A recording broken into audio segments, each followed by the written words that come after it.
I remember the first time an Argentine kissed me. It happened on my very first day, well, first few hours in Buenos Aires, when I moved into my apartment. The downstairs security guard planted the inaugural kiss. When I reached out for a handshake, he pulled me forward for my first lesson in Buenos Aires etiquette. The city sucked me in like that friendly, brisk peck on the cheek. Some experiences were shocking or prickly at first, but almost a year later, they've become fond and pathetic memories. Pathetic. I'm not sure why I wrote pathetic here. Perhaps because the most embarrassing memories were the quintessential Cass ones. Those were the best ones. I like to imagine that choosing to study in Buenos Aires was a mutual decision between the city and me. It had what I craved in an adoptive home, immigrant diversity, incredible food, an edgy art scene, and a tireless, cosmopolitan pace. So we found each other, kind of like meeting your soulmate, if such a thing exists. However, there was one recurring Buenos Aires theme that I just didn't expect, and it changed my approach to life and love. It was Argentine passion, which brings me back to that sloppy kiss. A kiss is at the core of every relationship in Buenos Aires.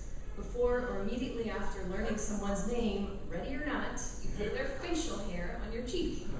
I found this shocking at first, particularly when fostering professional relationships. Even toward the end of my 6-month stay, it was an awkward adjustment.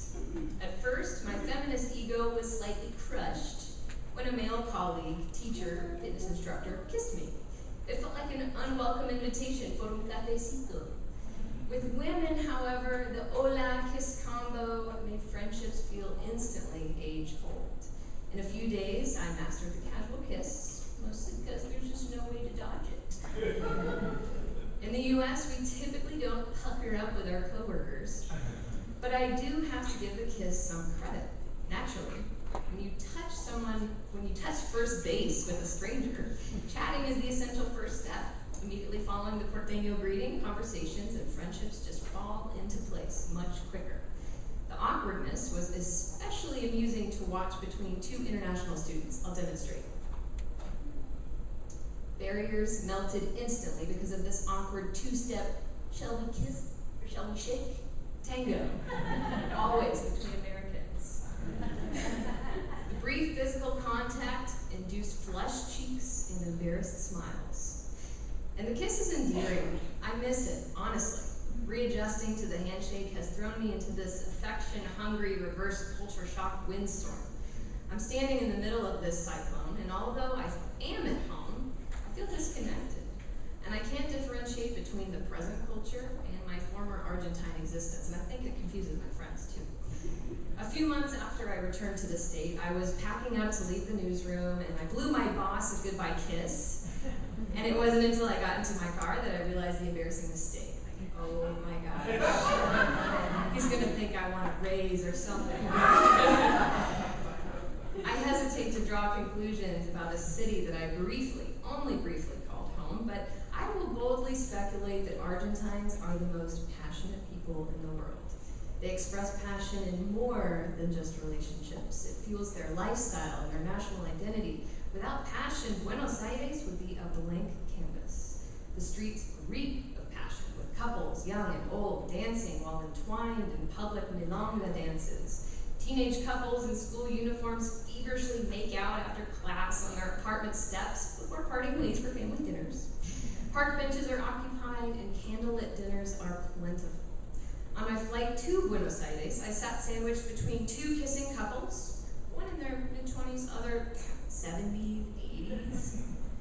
For some Argentines, passion is football, or soccer, as we say, grilled meat, or drinking deep red wine.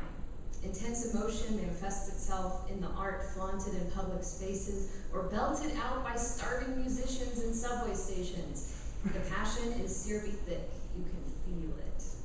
I remember wondering how my fleeting encounter with Argentina would continue to affect my life, and now, 6 years later, I can say I still throw a little bit of that amor into everything I do.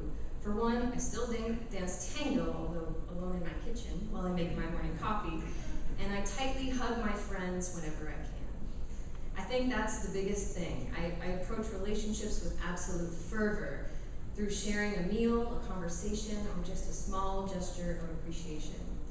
But in case you're wondering, I do still struggle with that kiss or shake skirmish. But unlike that kiss, there's really no need to physically pull someone in. However, if the love is there, make it known.